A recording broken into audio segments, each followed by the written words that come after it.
여러분의 목소리를 세상에 전해드리는 라디오 신문고 시간입니다.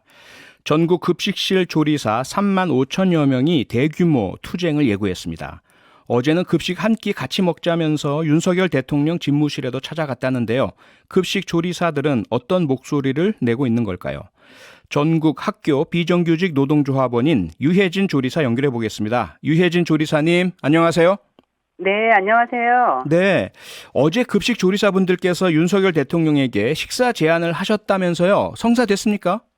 네, 아쉽게도 성사가 되지 않았습니다. 네. 기자회견을 시작을 하고 폐암으로 고인이 된 5명의 학교급식 노동자들의 영정사진 앞에서 기자회견 참가자들과 대통령이 점심 한 끼를 먹으며 대화할 것을 제안하고 싶었는데요. 네. 가는 길에 경찰에 가로막혔고 대통령과의 점심 식사 의사를 기자회견이 끝날 때까지 네.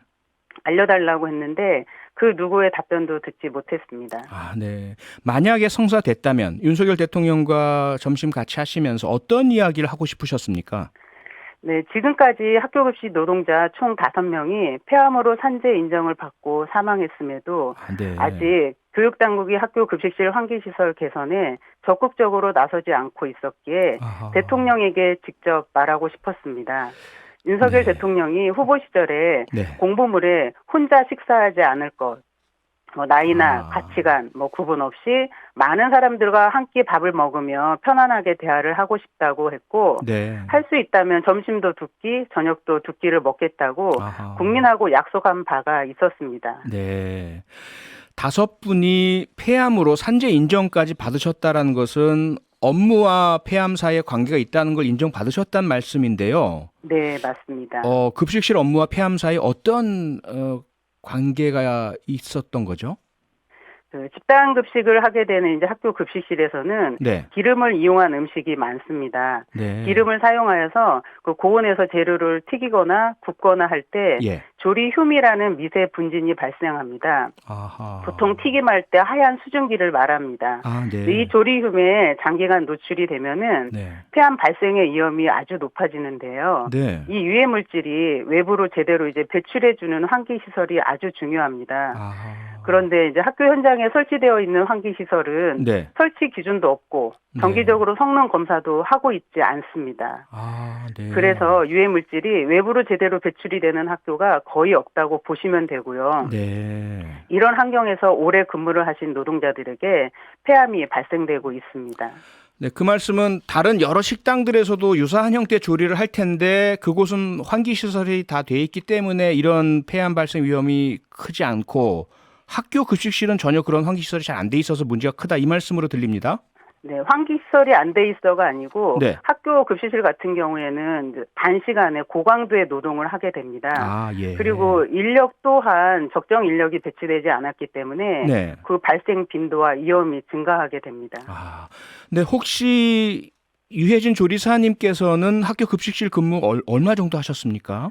제가 고등학교, 중학교를 거쳐서 지금 8년 차 근무하고 있습니다. 8년 차요?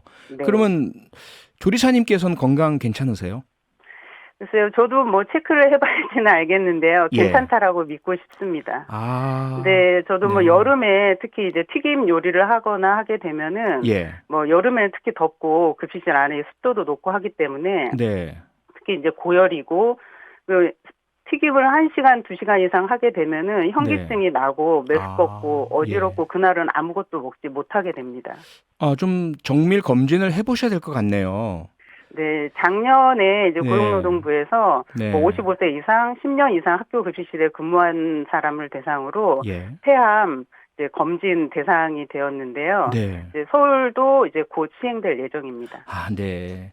그러면 8년 근무하셨다고 하셨는데요. 8년 근무하시는 동안에 급식실 환경 개선 전혀 없었나요? 근로복지공단에서 학교 급식실 폐암 관련해서 산재 신청을 말씀드리면은 전체 신청 건수가 64건이에요. 그중에서 폐암으로 승인된 게 34건, 현재 진행 중인 거는 25건이고 사망하신 분은 5분입니다. 작년 12월에 고용노동부에서 환기시설 개선 가이드가 나왔습니다. 그런데 현재 이 가이드에 따라서 경남 일부 지역에서는 개선을 하고 있지만 네. 그곳 외에는 현재까지 가이드에 부합하게 환기 시설을 개선한 곳이 없는 걸로 알고 있습니다. 아, 그러니까 유해진 조리사님께서 근무하시는 동안에도 제대로 된 개선이 없었다 이 말씀이시죠? 네, 맞습니다. 네. 그리고 앞서 말씀하실 때 그 환기 시설뿐만이 아니라 학교 급식 조리사분들께서 고강도 노동을 한다고 하셨지 않습니까? 네. 그 고강도 노동 조금 구체적인 설명 가능하실까요? 네. 학교 급식실 이제 종사자들이 뭐 하루 종일 동동거리며 뛰어다녀야지 제 시간에 맞춰서 음식이 나올 수 있고 아이들에게 급식이 제공이 됩니다. 네. 그 급식실 특성상 짧은 시간에 압축적으로 고강도 노동을 하고 있습니다.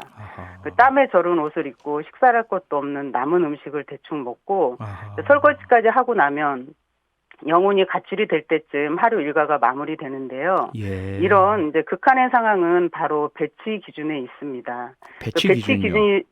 배치 기준이라는 것은 전체 밥을 먹는 식수 인원을 조리 종사자 1인이 감당해야 하는 기준을 말합니다. 네.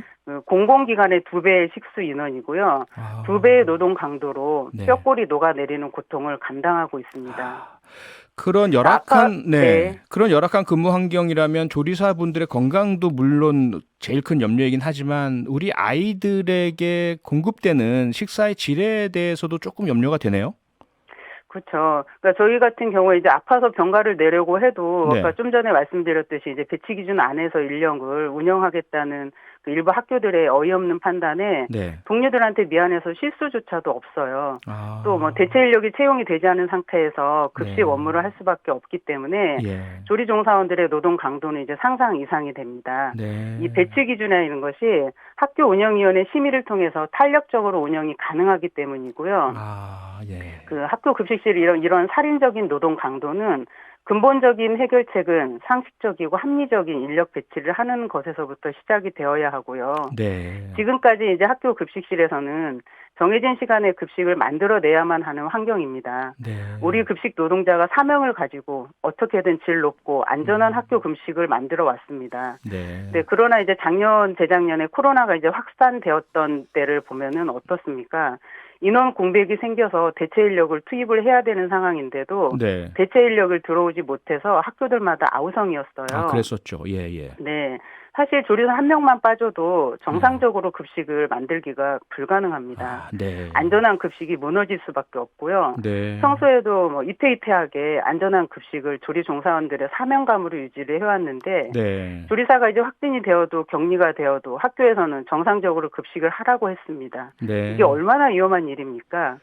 안전한 아이들의 급식을 위해서도 급식 노동자들의 안전한 건강을 위해서도 이런 위험천만한 일이 되풀이되면 안 되는 것이죠. 급식의 질과 안전을 위해서는 학교 급식실에 적정 인원을 배치해야 하고 학교 급식 노동자를 위해서도 적정 인원이 배치돼야 한다고 생각합니다. 그 핵심은 말씀하신 것처럼 배치 기준이라고 강조를 계속 해주고 계신데 학교마다 운영위원회가 자율재량적으로 결정할 수 있어서 문제라고 계속 말씀을 주십니다. 그렇다면 이 문제 개선을 위해서는 어떤 조치가 필요해 보이십니까? 일단 배치 기준이 이제 전국적으로 학교마다, 그러니까 학교의 배치 기준이 전국적으로 다 다릅니다. 일단 전국적으로 이제 하나로 통일된 배치 기준이 필요하고. 그걸 누가 해야 되죠? 교육부요? 그거를 이제 교육청과 교육부에서 해야 되는 거고. 이걸 하나로 된 거를 그냥 안내를 할 게 아니라 지침화를 해야 됩니다. 어떠한 상황에서도 변경이 가능하지 않게 지침화를 해줄 것을 요청드립니다. 실효성 있는 규정으로 만들고 규범력 있게 집행을 해야 된다 이 말씀이시죠? 네, 맞습니다. 알겠습니다. 부디 우리 조리사분들의 환경 개선이 꼭 이루어지기 바라고요. 윤석열 대통령과 점심도 꼭 성사됐으면 좋겠습니다. 그렇게 되길 바라겠습니다. 네, 힘내십시오. 오늘 말씀 여기까지 듣겠습니다. 감사합니다. 네, 지금까지 전국 학교 비정규직 노동조합원 유해진 조리사였습니다. 평일 저녁 6시 5분에 여러분을 찾아갑니다. MBC 라디오 표창원의 뉴스 하이킥.